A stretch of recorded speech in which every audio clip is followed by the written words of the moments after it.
If your bearded dragon has started to become less active and is eating less often, they're probably going into something called brumation.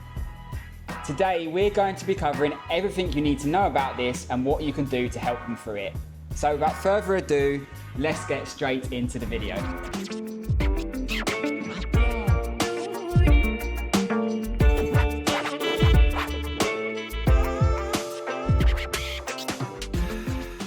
Welcome to today's video. We're going to start off by telling you exactly what brumation is and what are the signs to look out for to tell your bearded dragon is ready to brumate as well. So brumation is essentially where your bearded dragon will sleep and conserve energy throughout the winter period. It shouldn't be mixed with hibernation, as this is more of a deep and comatose sleep where animals don't wake up for extended periods. Your bearded dragon may well still be awake and may explore their enclosure or bask for a few hours here and there, but most of the time they're going to be in the cooler end of the enclosure, sleeping and preserving the energy. Brumation is completely natural for bearded dragons and is nothing to worry about. They'll do it in the wild in the winter months where the temperatures drop significantly overnight, sometimes as low as 0 or even lower during the night time, and the daytime basking hours are significantly shorter and sometimes don't get quite as hot as well. So the bearded dragons in the wild will hunker down often in burrows and preserve energy through the winter period so that they have energy and resources in the spring to head into breeding season. Spotting signs that your bearded dragon is ready to brumate is really easy. Typically, they'll be basking a lot less often and you'll see their activity levels reduced.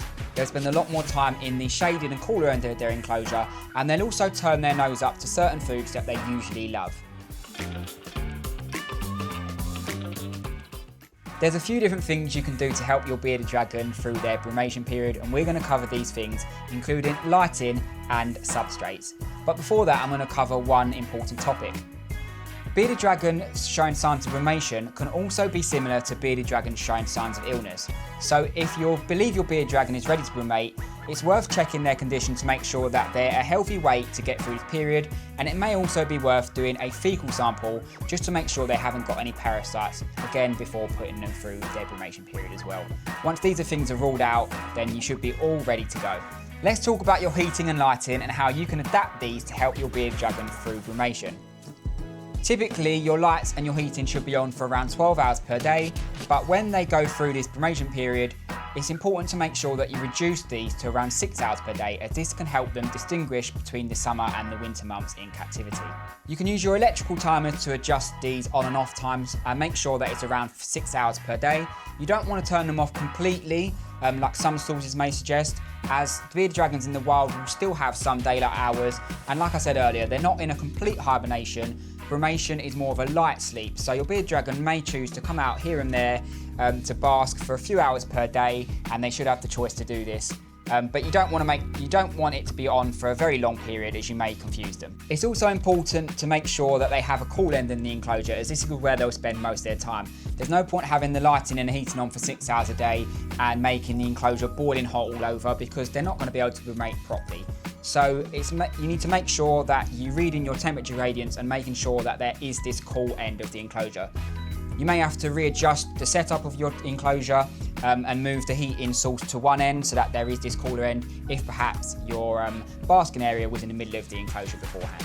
Now, another thing I want to talk about quickly that some people don't really cover in the brumation videos is substrate. So here you can see on the base of this stand I've got here, we've got some of our ProRep Beardy Life. So this is a great substrate we use for all of our bearded dragons, and actually one of the best-selling bearded dragon substrates here in the UK.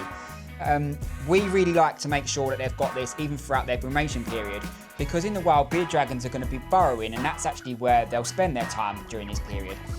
This bearded dragon Beardy Life substrate is got sort of a clay, sand and soil mix, and we find that our bearded dragons, especially this girl here, will often sit in the corner of their enclosure and dig almost a burrow and dig down into the substrate. So it's a really great thing that you can provide them. It provides enrichment and allows them that natural behaviour of digging a burrow or a little nest to hunker down and brumate in during the winter periods as well. Do you still need to feed your bearded dragon during this period? That's a question that always comes up during brumation talks or conversations. And the answer is hit and miss. So Essentially, if your bearded dragon is properly in brumation, then you shouldn't be feeding anything at all, as the bearded dragon's digestive system is in sort of a shutdown mode where they're not basking and taking in the heat all day long. So by feeding them, you're actually going to make them quite sick, as the food, whether it be insects or greens, is going to sit in their digestive tract and it will sort of rot away and ferment and can make them really sick. So we advise that if you know they're brumating properly, not to offer any food, no matter how hard it might be. But then on the other end of the scale, some bearded dragons can brumate quite lightly, and they might only brumate for a few weeks and then wake up and then fade in and out a little bit. This could be an indication that you're not actually providing the right temperature gradient, so you might want to look into that to make sure that they're not getting too confused here. But actually, if they are basking for a couple of days at a time, then it may be worth introducing a little bit of live foods here, but you really need to control that. And like we said, if they are in brumation properly and you're noticing little activity, then it's best to not feed any food at all. However, it is important to make sure that you do leave water in the enclosure so that they can keep hydrated if they wish to. And also make sure that you're doing visual checks here and there to make sure that they're not losing any weight. As if they do start to drop any weight, then it will be important that you do wake them up gradually as soon as you can and get them back on their foods, or take them to a vet to get them checked out.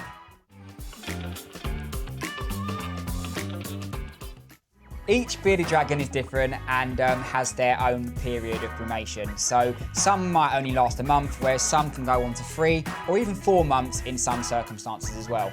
Your bearded dragon will let you know when they're ready to come out of this brumation period, and it's important to make sure that you're watching them and watching for signs that they're ready. Early stages are that they'll start to use the basking area a little bit more. So again, going back in the video, it is important to make sure that there is the light and heating source on for that reduced 6-hour period, because then it enables your bearded dragon to come and use that when they want to come out of brumation as well. So you'll see your bearded dragon starting to use the basking site a lot more, and their activity levels will start to rise as well. These are good indications that they're ready to come out of brumation. Once you see these different changes in your dragon, you can up the daylight hours back to 12 hours and then watch as your bearded dragon progresses to become more active as well. Once your bearded dragon has become active and is using that basking site for about 2 days in a row, then you can start introducing live foods and greens again as well, as the bearded dragon's digestive system will be in fully working order at this point.